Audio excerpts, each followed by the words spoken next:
सैयद जरीन, आपसे शुरुआत करता हूं। पर आपके पूर्व सांसद की मैंने बाइट सुनी है, वो पगड़ी और हिजाब की तुलना कर रहे हैं। मैं नहीं इससे शुरू करना चाहता था, लेकिन ये थोड़ा सा मामला आप लोगों ने पेचीदा फंसाया, इसीलिए ये तुलना ठीक है इस संबंध में? देखिए राकेश जी, फिर मैं कहना चाहूंगी चुनाव नजदीक आ रहे हैं, अगले वर्ष चुनाव हैं, और एक चीज कहना चाहूंगी कि सबसे पहले जो भारतीय छात्राओं का, भारतीय युवाओं का जो भारत के शिक्षा मंदिर, भारत में जो शिक्षा पर जो व्यापार हो रहा है, उस पर से जो भरोसा उठ गया, उसको सही करने का काम अगर सरकार करेगी तो ज्यादा अच्छा होगा। भारत में जो छात्र हैं उसमें तो उनका जो भरोसा, जो जैसे अभी इतनी 70 से अधिक जो पर्चे लीक हुए हैं, उसको अगर दुरुस्त करने का काम करेगी तो ज्यादा बेहतर होगा। मैं तो हिंदू मुसलमान पे जाऊंगी नहीं, मैं तो हिजाब पे जाऊंगी नहीं, मैं तो सिर्फ एक बात करूंगी, अभी रिसेंटली हुआ है ये, अभी नीट का जो पर्चा लीक हुआ है और तीन बच्चों ने उसमें सुसाइड कर लिया। तो मैं पहले कहना चाहूंगी कि जो भारत की जो शिक्षा नीति है, जो भारत के जो शिक्षा मंदिर, मैं तो शिक्षा मंदिर कहूंगी, जहां से इल्म लिया, जहां से तालीम, जहां से शिक्षा बच्चे लेते हैं, जहां से हिंदुस्तान का युवा तैयार होता है, ये पीढ़ी तैयार हो रही, पहले तो इस सिस्टम को ठीक करने का काम करिए। शिक्षा के नाम पे जो व्यापार चल रहा है, शिक्षा के नाम पर जो एग्जाम्स के जो पर्चे बेचे जा रहे हैं, जो एक अमीर वर्ग के बच्चों को इस तरह के एग्जाम्स में जिता करके, और जो गरीब बेचारा गरीब, जिसमें किसानों के, गरीबों के बच्चे जो अपनी जमीन जायदाद बेचकर बच्चों को पढ़ाते हैं, उनके उज्जवल भविष्य की कामना करते हैं, लेकिन उन्हें मिलता क्या? मैडम सुनिए, उन्हें मिलता क्या? मैडम सुनिए, आपने इस देश की शिक्षा व्यवस्था को कोस लिया, आपने नीट पर तंज कस दिया, पिछले 1.5 मिनट से यही कर रही हैं आप। उस पर शिवम त्यागी विल रिप्लाई। मेरे सवाल पर आइए, क्या पगड़ी और हिजाब की तुलना ठीक है आपके पूर्व सांसद के द्वारा? हाँ या ना? आपको ये बात कहती शर्म नहीं आ रही है? राकेश जी, आपको ये बात कहते शर्म नहीं आ रही? जिन घरों के बच्चे, जिन घरों के जो नीट का भी जो पर्चा लीक हुआ है, आपको ये बात कहते शर्म नहीं आ रही कि मैं कोस रही हूँ? अरे उन माता पिता का जाकर मैडम आपको शर्म आ रही है? मैडम आपको शर्म आ रही है? मुझे आप सवाल का जवाब देने की बजाय बहुत सीधे साधे मुझे शर्म आने की सीख दे रही हैं। आपको शर्म आ रही है कि आपकी पार्टी में एक राय नहीं है? कोई आपकी पार्टी का प्रवक्ता उठकर ब्राह्मणों को गाली दे देता है, कोई आपकी पार्टी का प्रवक्ता उठकर किसी समुदाय को कुछ कह देता है। आज आपकी पार्टी के एक पूर्व सांसद उठकर अगर हिजाब और पगड़ी की तुलना कर रहे हैं तो आपको शर्म नहीं आती है? आप इस सवाल से बचकर भागना क्यों चाह रही हैं? या तो कहिए कि आपकी पार्टी के पूर्व सांसद ने गलत कहा, एसटी हसन को ऐसी तुलना नहीं करनी चाहिए थी, या तो आप कह दीजिए। नहीं तो मैडम इस पर जवाब तो देना पड़ेगा, इस पर जवाब तो देना पड़ेगा। एक बात जान लीजिए, हमारी पार्टी के किसी आधिकारिक प्रवक्ता ने कहा, हमारी पार्टी के जो राष्ट्रीय आदरणीय अखिलेश यादव जी ने ये बयान दिया। आप कैसी बात कर रहे हैं?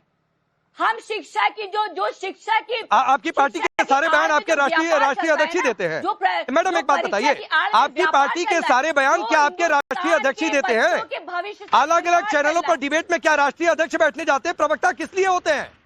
क्योंकि राष्ट्रीय अध्यक्ष सब जगह नहीं हो सकते, वो नीतियां तय करते हैं, उसके हिसाब से पार्टी चलती है, और उन नीतियों को बताने का काम पार्टी के प्रवक्ता करते हैं। आपकी पार्टी के एक प्रवक्ता ब्राह्मणों को गाली दे चुके हैं, आप उनके लिए बुरा भला कह चुके हैं, क्या बात कर रही हैं? आपकी पार्टी के एक बड़े नेता आपकी पार्टी में रहते हुए रामायण के लिए अपमानजनक शब्दों का इस्तेमाल कर चुके हैं, आप क्या बात कर रही हैं? बोलिए। हमारी, देखिए, पहले तो मैं आपसे, इससे पहले भी मैं डिबेट में कह चुकी हूँ, हमारी पार्टी में ऐसे अश्लील अल्फाजों की कोई जगह नहीं ना। और अगर आपको उदाहरण देखना है तो आप हमारे आदरणीय अखिलेश यादव जी की उनकी सौम्य जुबान देखिए, क्यों कितनी शालीनता से बात करते हैं। तो हम तो उन्हीं को ही अपना आइडियल मानकर चल रहे हैं। तो हमारे आइडियल तो हमारे आदरणीय अखिलेश यादव जी। सुनिए जरीन जी, एक छोटी सी बात, मैं फिर शिवम के पास जा रहा हूँ। देखिए, अखिलेश जी के सौम्यता पर यहाँ पर बहस नहीं हो रही है, वो आराम से अपनी बातें कहते हैं, उनकी अपनी एक शैली है, उसको लोग पसंद करते हैं। मैं पूछ रहा हूँ, इसमें में एक ड्रेस होना चाहिए कि नहीं होना? अभी आप कह रहे हैं कि ऐसी अल्फाजों का इस्तेमाल हो रहा है। क्या देखिए, ड्रेस की बात वही रहा तब आपकी पार्टी आएगी जब अखिलेश जी नहीं कर रहे हैं, दूसरे कर रहे हैं। भरोसा वापस अखिलेश जी नहीं कर रहे हैं, दूसरे कर रहे हैं। मैं पूछ रहा हूँ आप, मैडम सुनिए ना, मैडम सुनिए, मैडम सुनिए, मेहनत का मैं ये कह रहा हूँ, मैडम सुनिए, मैं ये कह रहा हूँ, स्कूलों में एक ड्रेस कोड होना चाहिए कि नहीं, हाँ या ना? तो बच्चे कहाँ पढ़ पाएंगे, बच्चे कहाँ मेहनत? मैडम स्कूलों में एक ड्रेस कोड होना चाहिए कि नहीं, हाँ या ना? बस इतना बता दीजिए। हाँ देखिए मेरी बात सुनिए, हाँ? क्यों नहीं होना चाहिए, क्यों नहीं होना चाहिए, क्यों नहीं होना चाहिए? और है क्यों नहीं है? स्कूल्स में है तो उसमें हिजाब की कोई जगह नहीं होनी चाहिए? बिल्कुल है। उसमें हिजाब या किसी हिजाब की जगह नहीं होनी चाहिए या होनी चाहिए? मैं हिजाब और मैं देखिए अभी कोई ऐसा तैयार होकर तो आया नहीं कि ये पहनना है ये नहीं पहनना। अभी तो आप एक मुझसे नॉर्मल, आप मुझसे एक क्वेश्चन कर रहे हैं, मैं उसका आंसर दे रही हूँ। अभी ये थोड़ी ना कि हिजाब पहन के आना चाहिए, ये तो आप मौलाना से। चलिए शिवम त्यागी 5 से 6 मिनट मैंने उनके ऊपर, मैं तो कहूंगा इन्वेस्ट किए, लेकिन वो इन्वेस्टमेंट का कोई फायदा नहीं मिल रहा है, क्योंकि एक जवाब आया नहीं। ड्रेस कोड होना भी चाहिए, नहीं भी होना चाहिए, हिजाब पर जवाब नहीं देंगे, हिजाब पगड़ी की तुलना क्यों कर लिया उसका भी जवाब नहीं देंगे।